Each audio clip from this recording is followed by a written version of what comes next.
The following is intended for mature audiences only. May contain strong language and graphic descriptions. Viewer discretion is advised. This is Allie. This is Rosie. And this is Therapy for the Dead.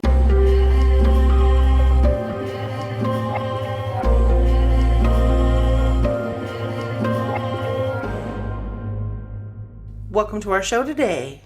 How's everybody doing? Hopefully all you listeners are having a most wonderful day today. Hopefully.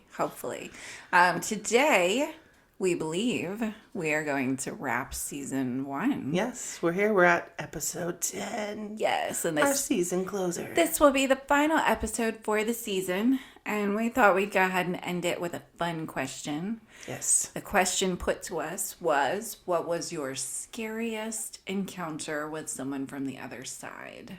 Yeah, that's a difficult one. Mm-hmm. For you. For me, yes. For me, that's a very difficult one. Yeah. Because of how I see people. A lot of it's just terrifying. Just period. Yeah. So I have lots. I don't really see them scary. And really even like demons don't really scare me. The only one that ever scared me, and I think I've talked about it before, but the only one that ever scared me was the one where I was laying in bed and I was asleep, like completely asleep, like crashed out hard. And I woke up out of this dead sleep and it felt like there was something trying to pull me out of my body from the very top of my head. And it just scared the shit out of me that something was trying to like invade my body in that way, you know? That's a shit sensation. That was just creepy. And, so like instinctively I put the covers up over my head and like, and I'm like in my 20s at this point, but like I have the covers over my head. Like that's going to help, like the covers are going to like stop this thing. But, of course it didn't. But really I just ended up, like asking Harold to like make this thing go away. And he did. And, then of course I was awake and up half the night because I was really scared this thing was going to come back. But, Harold was just like, it's okay. It's gone. You don't have to worry about it. You're going to be fine. And, that's when he started really explaining to me what the boundaries were all about and how to put up like a guard around my house so that nothing could come in if it had bad intentions. Like if it wanted to hurt me or hurt someone in the house, And that was when that all started, was because of this one entity trying to take me over, I guess. Yeah, borrow your body. Yeah, it was creepy. I'd have to say, going with one of my scariest experiences would go all the way back to when I was little. Because I've seen, spirits forever, and a lot of them have just been scary. Not purposefully scary. They're dead. They don't realize how they look to me most of the time, so. But one in particular sticks out, which was I never, I always viewed it as a male presence just because that's how it felt. But the first time that I saw it, I never actually saw it like in a human looking form. It was always just a very large, black, shadowy, ominous figure. And like Slenderman. Yeah, like the most ultimate black you can think of type of darkness. Yeah. And the first night I would have probably been 5 or 6 because I know that we had been put to bed early, for school the next day or whatever. Luckily my mom was one of those that stayed up late. Yeah. I don't know if I've ever mentioned this before, if I've ever, gotten to this, but she would stay up late to like put curlers in her hair and do her nails and all that kind of stuff. And back then they would show the late night shows and then the Star Spangled Banner would play, and then the TV would turn to fuzz. That's when my mom would turn the TV off, wrap up what she was doing, and go to bed, midnight, 1 o'clock in the morning. So, the first time that this thing came around was shortly after she had done that, and I had already been seeing weird stuff go by my bedroom, so I was already a paranoid child and did not sleep well as it was. Yeah. But I smelled it long before it got to my room. I probably smelled it from down the hallway. It smelled like decaying flesh. That would creep my shit out. Yeah. Just smelling something for no reason. Yeah. And as a small child, I really didn't put it together as far as... I didn't put it together until I was probably 8 or 9 that smells came with the spirits. Right. You know what I mean? It's different depending. But this one smelled like decaying flesh, like definitely 100%. And when he came to my doorway, just the ominous feeling that I got in my gut was like I wanted to pee my pants and throw up all at the same time. I think part of my soul left my body at that moment. I was so terrified at just the absolute darkness that I couldn't see past his darkness, even into the hallway area or anything like that. Yeah. And then, of course, I did the cover thing. I'm going to hide under my covers. I'm a little kid. It's going to save me. Yeah. And it came and basically hovered over me while I was in bed and did this weird, I want to say sniffing / breathing on me, which is weird because over on the other side, they say they don't really feel the sensation of like breathing and such. But I know it sniffed me like up and down and then basically breathed like this hot, disgusting stench of breath. And it took, I'm not sure how long. Of course, for you in the experience, for me in the experience, it felt like an eternity. Right. Which was probably only a few minutes. Yeah. But finally could geek out loud enough of a scream. My mom hadn't fallen completely asleep yet. So she came and she was a pretty light sleeper anyway. So she came and she got me up out of bed and what's wrong? Why are you shaking and why are you crying? And she thought I had like messed myself. She couldn't find any wetness or anything, but she was like, you smell really bad. Now, my mom has sensitivities too. Yeah. Not the same as what I do, but she definitely has some, sensitivities. So the smell lingered even for her. Wow. She actually got me up, had me take like another little shower because obviously I had school the next day, and had me go in and sleep with her and my dad, which was completely unheard of. Yeah. Now, that's not the only time that I saw that ominous presence. That was just the first time that he presented himself to me. And it was completely terrifying. Completely terrifying. Like, I really do. When I say I think a part of my soul left my body, it was extremely scary. Yeah. Just the whole part of it. I have other stories that I think are probably equally as terrifying, but we'll probably move on to those in the future. But that one that one's one of the handful of them that really sticks out in my mind because that was when I knew. That was like one of the first ones too.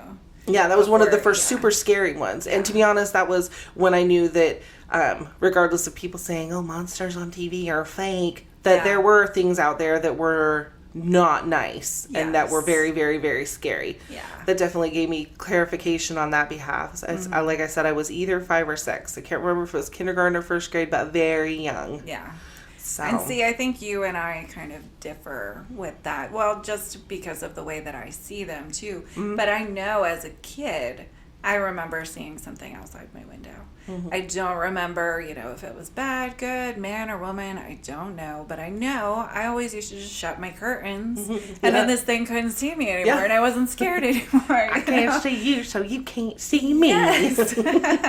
That was my thought process that night. I can almost guarantee you. I was like, if it doesn't see me, then, if I can't see it, it doesn't see me or whatever, right. Yeah, it's amazing, how we think when we're kids, And it's really hard anyway, just growing up with these abilities that nobody believes and they just think you have an overactive imagination or whatever, and like... Yeah, or that you're just a little storyteller. Yeah, or that you just cry for no reason all the time. Yeah. Yeah. Yeah, it's definitely hard because as a child, you don't understand enough to be able to explain to your own parents or let alone the people around you, you know what I mean? So it's hard to be a parent of a kid has these abilities. It's hard to be a kid that has these abilities, it's just hard all the way around, I think. Yeah. As a parent who has a child who has her own sensitivities, definitely changed up my pattern from the way that things were when I was a kid. Yeah. And you have to still go to school and stuff like that. I let her homeschool and things like that. Yeah. She didn't strictly homeschool. She wanted to try some public and it didn't pan out. Yeah. And part of it is she's very empathic. Right. So being around crowds of people is extremely hard for her. She kind of has to prepare herself for that. Yeah. It's very draining. Well, and my daughter is pretty empathic too, and when she goes to school, because she loves school and loves being around her friends and whatever, but every day she comes home, she takes a nap. Yeah. And I know exactly why. Yeah. Yeah. Yeah, my daughter, it was kind of beyond that. It was kind of definitely your daughter has way more Oh, no, I don't mean it like that. I'm not trying to play the tit for tat. My daughter has more than your daughter. No, for her it was just so overwhelming. Yes. She would come home and didn't even know how to feel. Yeah. Because didn't know how to deal with because it was the feelings from everybody were so strong, as far as people that were angry, people that were, feels it stronger. Yeah, that's possible. Than my daughter. Like, and, you know, my daughter, she kind of has this default off switch because she has zero interest in it. Yeah. You know, she knows that I have abilities. She knows that she's empathic, but she has no interest in, like, exploring it. Plus, she's kind of at a young age to be interested in that kind of stuff, you know, which I fully support. You know, if you have this gift and don't feel like, you know, using it, that's really fine. Like, there's nothing out there that says you have to. Personal journey. Yes, yeah. Well, and my daughter, you know, from a young age, she was very interested because she could tell, you know, not only could tell, I mean, I told my kids right from jump. Mm-hmm. My son, fortunately, you know, he doesn't have to worry about it. He doesn't really see that kind of stuff, which is cool. But my daughter, she kind of sees things here and there. Like I told the story about the guy that wound up showing up at our house, and he really, really focused on her. Yeah. Which freaked her out terribly. Which is hard when you're a kid and something's focusing on you. But, you know, it's really not the spirit's fault because the spirit is only focusing on people that they know will notice them. That they're drawn to, Yeah, they will focus on someone that they know they can communicate with because maybe they have the answers or whatever, you know, maybe they can help them. Oh, yeah, that's just hard to explain to, like, a 13-year-old. And she's like, no, that's too much. There's somebody, dead person in a hoodie following me around the house, you know. It's terrible. Yeah, that is impossible for a kid to really wrap their head around. And for her, she doesn't like that part of it. Like she does, she takes time to. I'm not sure if she still does it. I know she used to take time to kind of focus to not see that kind of stuff. She says things about catching stuff in her peripheral here and there, and she just tries to kind of play it off. But she knows, and her empathic side is something that she's had to learn how to manage because you know, as an adult now and working full time and things like that. She's had to learn how to manage pushing other people's feelings to the side so that way, you know, she comes across somebody at work that's in a horrifying mood. She doesn't wind up, you know, mad for the rest of the day and have those emotions and such. But, you know, it's difficult. Yeah. Definitely being a child that has sensitivities is difficult. Raising a child that has sensitivities is difficult. It's all a little bit of a rough road. Yeah, it's definitely a journey. That's for sure. It takes a while. Like, honestly, me and Rosie, just doing this podcast was the only way we really have ever felt comfortable saying, I'm a psychic. Yeah. You know, like we had I still say more sensitive. Yeah. I'm more about that. Yeah. I like still say I'm sensitive. We had long discussions beforehand, like what are we going to say? What are we going to call it? Because we really don't like the word psychic, you know. Well, and most people's perception of a psychic is like a fortune teller, somebody that tells the future. And that's not true. Psychic is actually, you know, a broad spectrum. Of abilities. Yeah. Yeah. So it's a broad spectrum term. Yeah. But people still... They're like, yes, no, I'll read my palm. Like, okay, I don't really do that, but but let me tell you about the dead person behind you. No, just kidding. But yeah, scariest experiences. Well, that's one of them. Yeah, I could definitely throw plenty more. More y'all's way. And I'm sure that we will over the seasons because through my lifetime it's been a roller coaster of just trying to focus to understand why I gotta see people in such a ooky way. This is the best way I can describe it. It's not that every one of them's ooky, but you've come a long way, I think, in I feel like I have. Switching gears with what you see. Like you can switch over a lot faster now. Oh yeah. But then when we first started, I was like, okay, give me lots of time to focus because well, but it's just so many years of kind of accepting. Oh yeah, some of them do. They look terrible. And it's so many years of me just accepting them as they came. Right. In order to kind of try in my own little way to help them. Yeah. And just it becoming overwhelming so quickly that then I would just put up a bubble or put I like to do the bricks of energy, brick myself a wall in between me and everything else. Yeah. And I just get overwhelmed really quickly and I would just be like, nope, can't talk to anybody else. I just don't even want to say anything else. But now it's a little bit better because of being able to focus. Right. It definitely is one of those things though that takes time. And if you are a young person, you're listening to our podcast which I don't know if you should be. You should have asked your parents for permission first. But if you are, or if you're somebody who has sensitivities and really you don't know how to deal with it. I mean, there's lots of literature out there now anyways about it, but also we kind of talk about things to do, like we talk about the energy bubble, and that's something that you focus on from inside. Yeah. You know, from taking your interpersonal light, and focusing on it coming outside of your body and building a bubble around yourself. And you do the same thing with the bricks, like the bricking of the walls.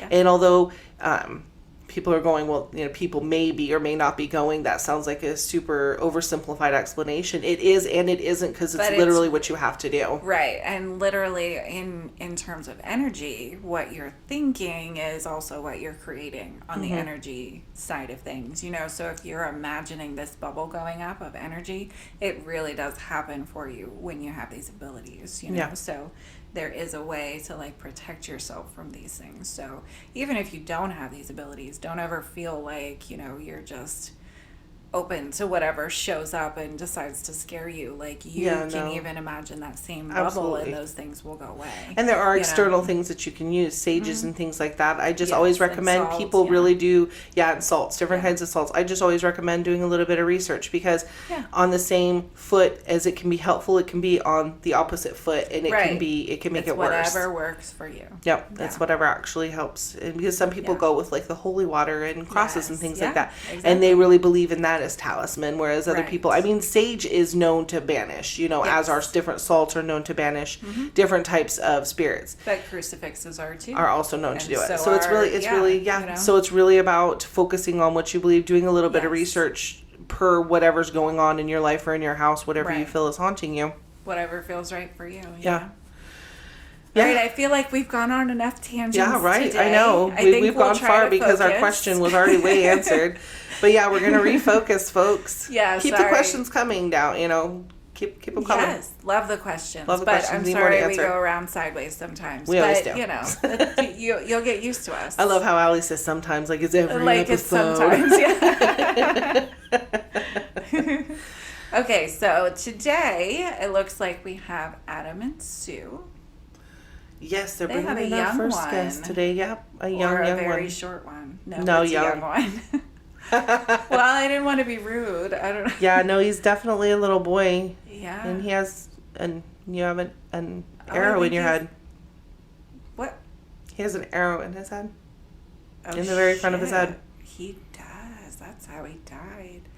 How does this even happen to a little boy? Yeah, I'm trying to figure if this was gameplay. Oh my god, I feel like it was his father. Yeah. Like, did he... No. I was just asking, like, did he mean to kill you? Like, was he murdering you? And the little boy said no. No. Now I'm getting, like, a flash of his dad's drunk. Yep. Puts a beer can on his head. On top of his head. Like the apple on the head trick. Mm-hmm. And missed. And then he buried him in the backyard. Wow. He was not nice to you in lifetime at all, was he, in this life? Wow. No. I'm seeing, like, pictures of him in dresses, and he is a little boy and identifies as a little boy. He's saying that his mom died when he was really young. Childbirth. And that his dad, expected him to take over because he has younger siblings. And he was the oldest. And he's the oldest. But he's only like 11. Yeah. So what's very young for you to die, and how many siblings do you have? 8. His 8 younger siblings. Wow, so she just had baby after baby.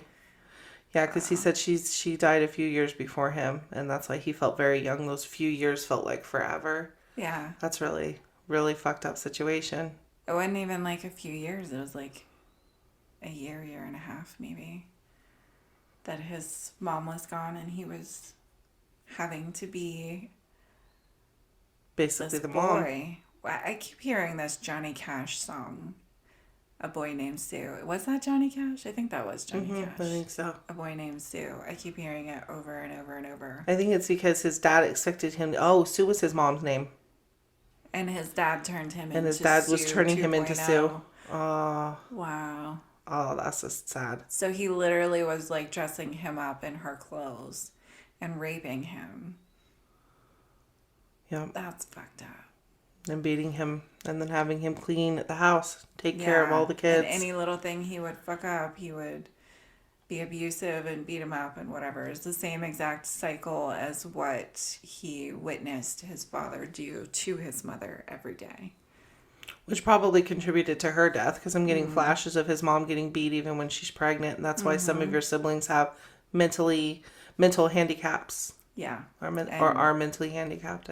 Yeah. That's where I was actually starting originally with my word jumble. Well, and I almost feel like she had all of these children at home.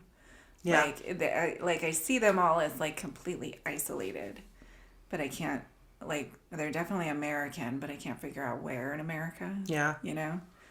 Yeah, and he's saying he doesn't even know where they live. Know, yeah, he's sitting here. He's like, I don't even know where we live. I feel like he doesn't even know, like, what his real name is. Like, I feel like he's just lost so much of himself. Yeah, like he lost his identity through all this happening. Yeah, well, and he's stuck on everything that happened, too. Yep. Like, he's just been stuck in it, reliving every moment of abuse. That's awful. Since he died. That's awful, sweetie. There's got to be more for you when you're moving forward into the next life. Yeah. There just has to be. Because he just keeps repeating, is this it? Is this all there is? No. Absolutely not. There is so much more, you know, but you are so stuck on why and so stuck on it's not fair. And, yep. You know, like that's where your emotions are. And I know it's hard to try to find other emotions because your life was so short and it was so full of a lot of misery. But, like, instead of looking at how you feel about your dad right now, because that's too much, like, that's too overwhelming of, you know, bad feelings and, like, hard times for you. Maybe look at how much you loved your mom and how much your mom loved you. Or how much you loved your siblings, because yes. I feel that just emulating from you. I feel I can tell he's also concerned about his siblings. Yeah, protective over his siblings. And I'm already getting flashes because I think that you've been gone for a few. Time. Yeah, for a few. I almost feel like possibly even a century. Like it's been that long. Yeah, I think it's been a long time. Yeah. I'm saying a few, and then I'm just like, it's just been long. Yeah. It's just been long, and I think that they're gone. I think they're already gone. I think they've already moved on. I think you've just been stuck in this because you felt so helpless. Helpless to help your mother, helpless to help your siblings, helpless to stand up to his abuse. You had no choice but to be victimized over and over and over again. But now, from where you are, you have a choice. You don't have to stay in these memories. You don't have to stay. No, there's something more for you beyond this torture that is repeating for you. There's something so much more. Like you're bright just from where you stand. There's so much more for you. It's like suffer in this lifetime for peace in the next. Feeling that comes off of you. You've already done the suffering in your lifetime is long, long, long over. It's time for the peace. Yes. Your spirit guide has been waiting. She is just so patiently waiting for you. And it's like you need to take a nice long rest. Yes. You need to just be for a while. Yeah, just be at peace for a while, and then you'll get your nice reset, and you'll get to start fresh somewhere new. He seems super excited about that, like super excited. Like he feels super relieved over he can just like rest. Because the truth is during that rest sleep, is like when you it's almost like a sleep on the other side, but it's a kind of like a reset for your soul. Right. It's like what we try to achieve with meditation, where you're not thinking about anything and you're just being. That's what this rest is for these souls, from what I understand. Yeah. And he's very nervous about doing that. But at the same time, your apprehension is also because you're a little bit excited. Yes. And go with the excited feeling of it, because your spirit guide will be there like the whole time and through the whole trip and there to help you into your next lifetime. Yes. That's what she's there for. And I know that you're finally seeing her because you've a huge smile across your face as you're looking at her beauty. Yeah. Because all we see from here is the light, and you see her as the being that she is. I feel like she showed up in the form of his mother. That's wonderful. And he just feels so he feels so comforted right now. Yeah, I loved comforted. He's just, it's beautiful. His spirit guide is hugging him right now. And Adam actually looks like he's teary-eyed. I know. He's like, leave me alone. But it's beautiful because he's suffered so much. So much. And he just needs to be He deserves to be able to, wrapped up in comfort. He deserves it. He really, really does. Mm-hmm. And he said he's ready to go because he just wants to go with her. He's excited now. So, we'll let you go, sweetie. Can connect. Yes. Peace be with you. So much for your next life to be better, honey. I wish so much for your next life to be better. Yes. Sometimes I start sentences mid-sentence. I'm sorry for you listeners. I'm sorry, y'all. Sometimes we're in the thick of this with these spirits and what's going on in front of us, and we totally forget that y'all are listening, and we just get quiet. Yep. Yep. And then sometimes literally, like, I'll be mentally, like, communicating with them and then start, like, mid-sentence. And finish. So it's all good. And with that, Adam and Sue are ready to head out. Yes. He's embarrassed which is funny, it's so funny for him to have that kind of emotion. It's like, I love it to see that we still have emotions on the other side. Yes. I don't know. For me, that's just exciting. In my whole life, I've always been like, anytime I see different emotions in spirits, I'm just like, oh, wow, we do hold on to that. Well, and it's nice to know that you can still just be you on the other side. Yeah. Well, that something can touch your heart and just warm you like that. Yes. Like, that's pretty freaking cool. Yeah. Right, well, I feel Frank and Gina coming in. Coming in strong, but not angry today. Surprise, surprise, grumpy. Surprise. Always grumpy. Well, Frank's grumpy, but not angry. No. Not like he's not angry with the guests today. Annoyed. I think he's kind of annoyed at the spirit we have. And it's a man. No, I'm so sorry. It is a transsexual. I was going to say, I see a female. Yeah, I see a female, but it's just bad. This is just bad. What happened? So you started out as a man, and you were in surgery to become a woman. Oh, this is like one of those backyard. Like it was the anesthesia. Like he was allergic to the anesthesia. Well, he's like saying this that he wasn't at a regular clinic. It's like one of those. No wonder back they alley couldn't fix type of it. Things. Because that was my first thought. Like, why couldn't? Yeah, if you're allergic to something, why wouldn't you just counter it? If you're allergic to anesthesia, then in a hospital they have ways to fix that and like correct it and whatever. No, he said he didn't qualify for surgery. He didn't qualify for regular surgery, so he had to find another way. Like, this is why Frank's annoyed with him. No, I feel like Frank's annoyed with him because he's hitting on him. Oh, I thought, because it feels like Frank's annoyed with him because he's like, oh, so you just go do these, stupid things. Like, yeah, well, he's always annoyed about everyone being stupider than him, anyway. Even though Frank does not realize, that he's not all that intelligent. But, Gina's just sitting there cracking up. Yeah. She's like, I think that this lady, whatever's pretty freaking cool. Yes, they're Gina pretty thinks cool. It's great, yes. Whereas Frank is just like, dude. I think Frank might be a little homophobic. I think maybe. Well, damn it, Frank, which get over it. Which is kind of funny because, he's like, but you're with a girl. Like, as soon as I was about to say it's kind of funny because he's my familiar and I'm with a woman. He's like, but you're a girl. That's fine. It is not fine for men to do. Like, love is love, Frank. Get over it. My goodness, Frank. 2021. My goodness, get with it. Like, you can't hang out with me if you got problems with this. So now we got to figure out what your deal is. Yeah. And what you want to what is. I guess we could start with your name. I'm really curious. Like, why did they deny you for the regular surgery? Because I feel like he's very recent. Like, within the last year or two. Yeah, and they're really open about surgeries. Oh, he wasn't following like the regimen they gave him of the psych test. Oh, the psych test. Well, he also wasn't and following. And he wasn't doing, yeah. He wasn't taking like the hormones and stuff properly that they were telling him to. You were like doubling, tripling up. I'm seeing like this. You were doubling, tripling up on doses because you wanted to speed up the process. He wanted it to go faster, faster, faster. He just wanted it immediately. He didn't want to go through the years of work that they have to go through in order to prep for it. Wow. And I'm sorry that yeah, it's really that's sad. The way that it has to be done, but it is a very huge permanent change. Mm-hmm. So that's really the reason those regulations are in place. It went this way though. That had to be a terrible way to go. Yeah. He said yes, it was very painful, and then he was just like out of his body. I feel like he's such like this happy energy. Yeah. And he's like super sweet and super loving. And he keeps saying, "Call me she." I'm sorry. I suck with pronouns. Ask my daughter. They are non-binary. And I call them my daughter. Yeah. And I use she all the time for my non-binary daughter. I'm sorry. I suck with pronouns. But I will not do that with you. I will do better with pronouns with you. So she, I feel like, is a very happy energy, very sweet, like very, had a lot of friends, was doing very well work-wise, like was even dating. But dating, we couldn't go all the way because we didn't have the package we wanted.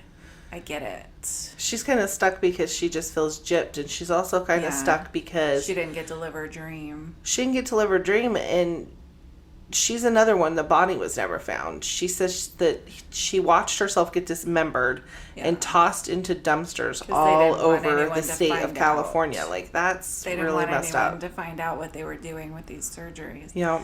But I feel like there's a lesson here for you. Like, I feel like even though your soul is used to being female, like, I feel like you set it up for yourself to be male in this last life. But you, once you were in that life, you know, didn't want to accept who you were, couldn't accept who you were, couldn't accept the body you were in. Yeah. And did everything you could to change it, you know?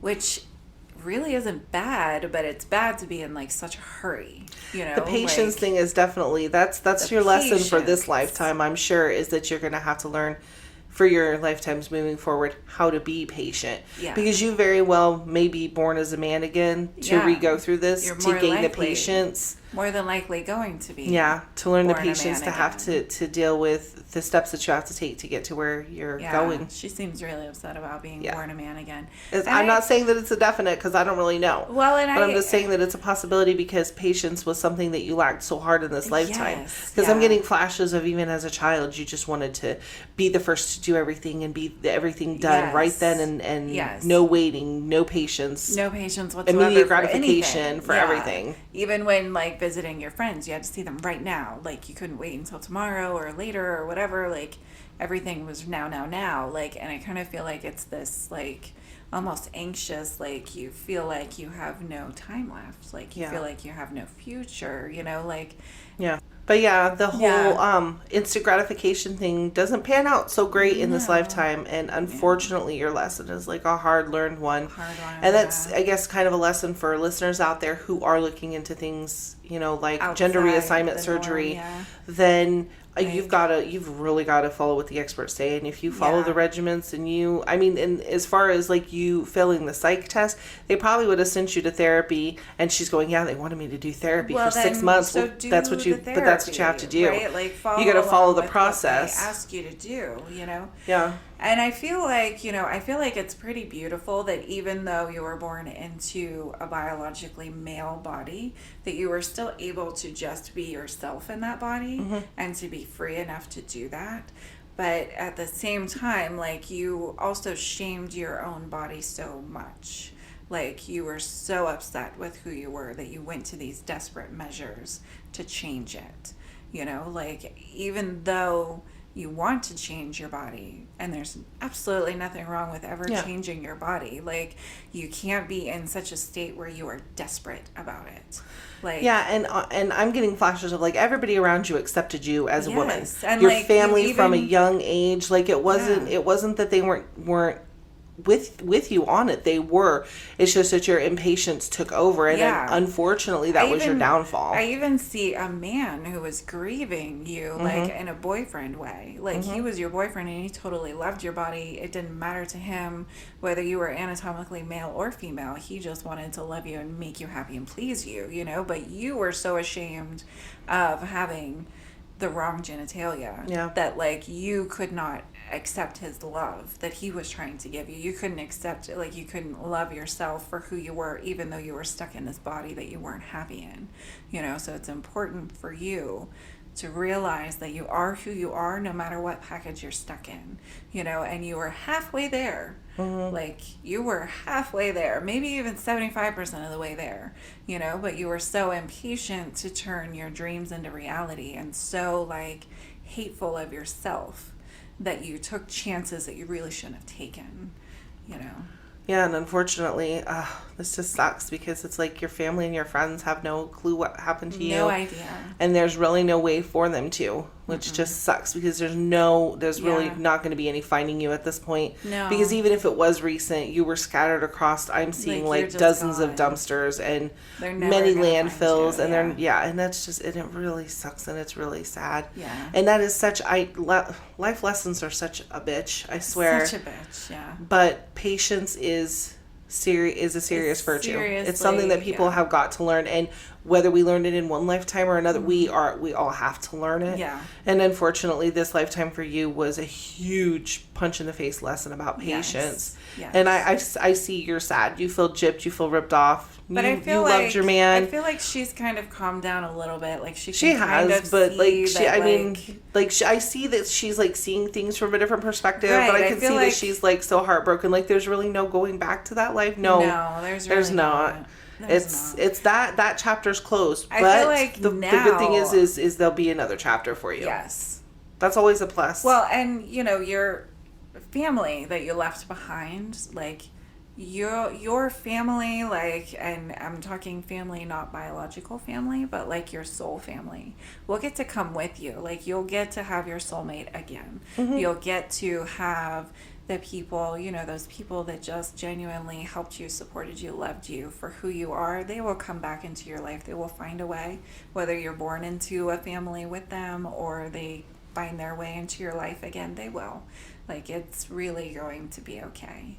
I see that like you're coming up missing is going to be part of the LG how do you pronounce that? LGBTQ. Yes. Community. You're part of like actions that they're taking because of other trans people going missing and things like that. It's huge right now that they're taking steps to ensure that people are able to get these surgeries safely.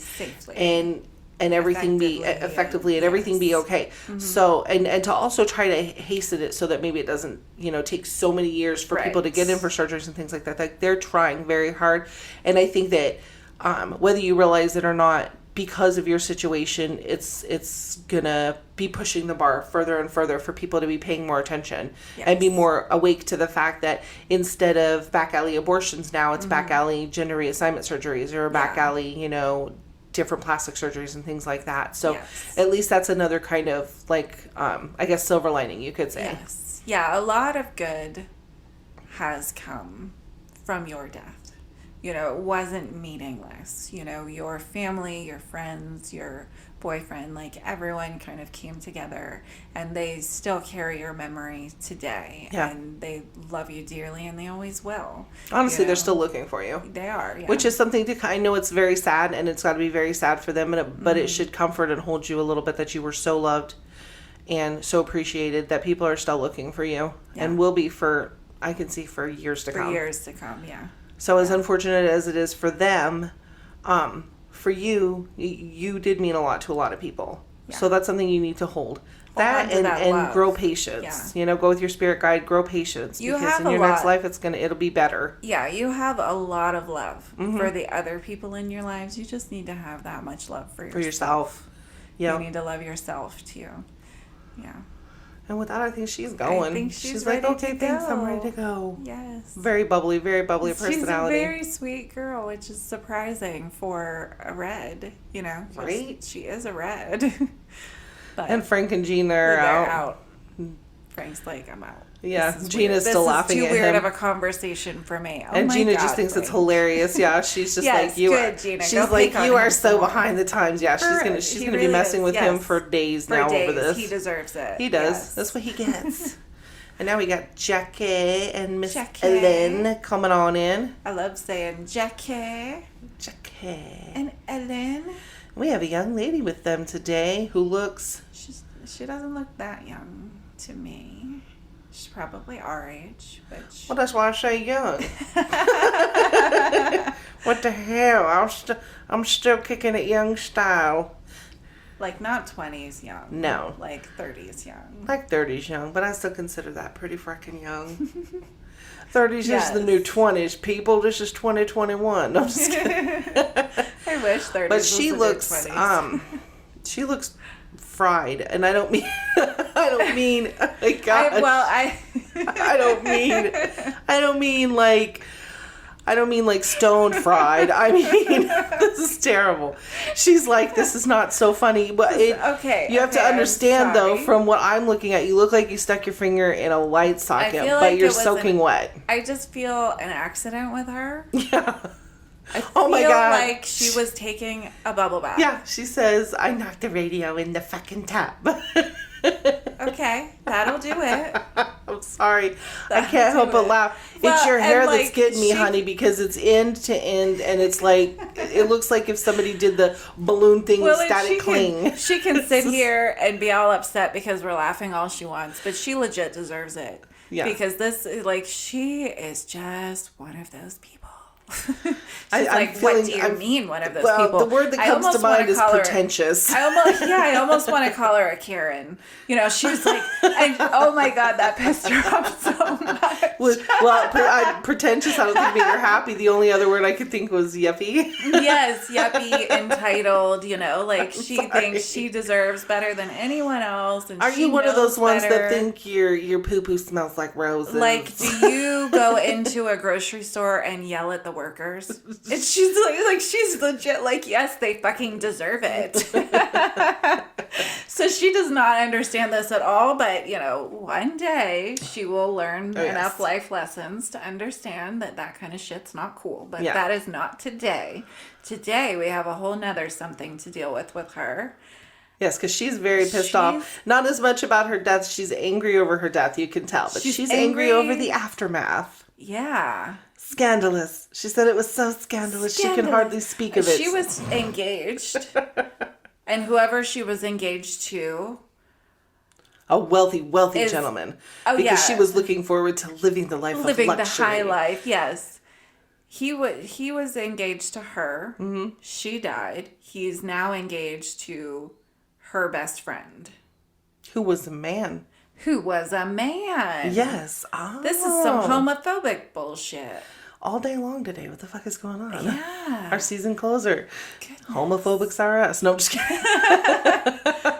Welcome to 2021, people. Like, do you not understand what a bisexual is? And she was like, how could somebody ever want this? Like, literally, she legit put the hand up next to the head and ran her hand down along her body and was like, who would love this? And then go and want to be with a man. Like... Different strokes for different folks, honey. Like, you never know. Like, you just don't... You may be looking at it from the wrong perspective. Okay, let me put it to you in a different perspective. Maybe you ruined him for all other women. No other woman can match up to you. Maybe that's what it is. I mean, I don't know if you can tell. Don't fucking patronize me.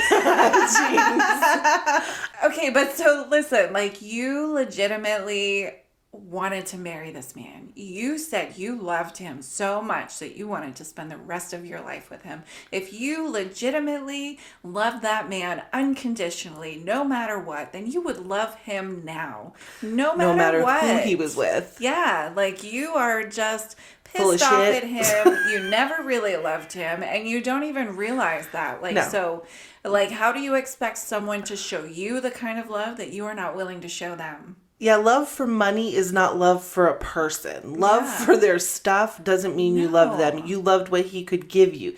You loved where he could take you. You loved what he could buy you. Yeah. But you didn't really prefer to spend time with him. Yeah. Otherwise, it wouldn't have taken them hours to figure out that you were fried in the tub. I mean, you know what I mean? It would have been like, because he was home, so he would have gone and checked on you. But he preferred to spend time doing what he wanted while you did what you wanted with the money. So as, you know, as hard as it may be to accept, I think you were kind of like a front for him because of his family. And your death kind of helped him to move forward and being able to say, I want to be with this man. And I'm getting flashes. I'm sorry, but I think that he was with your best friend long before you were dead. Long before you were dead. I'm sorry. Like, I think that was the realness of why he was your best friend, was to keep you close. Have you ever heard keep your friends close and your enemies closer? Yeah, like, I don't think your best friend was really your best friend. No, not at all. Just like, I don't really think that your fiance had great intentions either. She's like, of course he wasn't my best friend. He wouldn't have slept with my fiance if he was. Like, okay, and honestly, though, do you, like... I feel like you had no people in your life other than these two men that were clearly in love with each other and not, like, with you. You know, like, I feel like you alienated everyone else out of your life other than these people. that you're so angry at right now. Like, yeah, because I get a feeling your biological parents died when you were young. Yeah. And that was why you were hesitant to start any serious relationships. But once you did, you didn't start them for the right reasons. You started them in looking for somebody with money. With money, yeah. That's what your main goal was. You got your inheritance from your parents when you turned 21 after the trust matured. Yep. And then you lived the high life on your own for a while and enjoyed the party scene and whatever, and then you finally decided you wanted to settle down, found your fiance, and like, oh my god, it was your best friend that introduced you to the fiance. That's interesting. Yeah. I mean, like, are the pieces coming together yet? Because like, that's clearly like, your best friend was in love with this guy who couldn't come out of the closet, and your best friend was okay with that and decided to, offer you up as like the as front his lady. kind of front lady, yeah. Because he knew that you wouldn't like want a loving relationship. Like, he knew that you were just shallow and just wanted stuff and would care about that more than you cared about the relationship, which was exactly what this homosexual man needed. Yeah. That's what he was looking for, was just somebody to show around, like, this is my wife, this is my wife, but then go do his thing and you do yours. So you can't act like it was, you're like, oh, it was so scandalous, but at the same time, I think that you probably had an inkling of it yourself. Like, I feel like you're not, like, acknowledging your part in this. Like, you are not even, like, accepting the fact that you didn't love him. You're just looking at, well, he didn't really love me, and how fucked up is that? But how fucked up is it of you to want to marry somebody that you don't even love just because he had money? Like, like, you need to take a serious look in the metaphysical mirror, because I know y'all don't have mirrors, but yeah, right. You need to take a serious look in the mirror and like realize what you have done, what you did to contribute to this, and realize the part that you played in this. Like, it wasn't all just your fiance's an asshole, and you were an asshole too. Like, you need to realize that you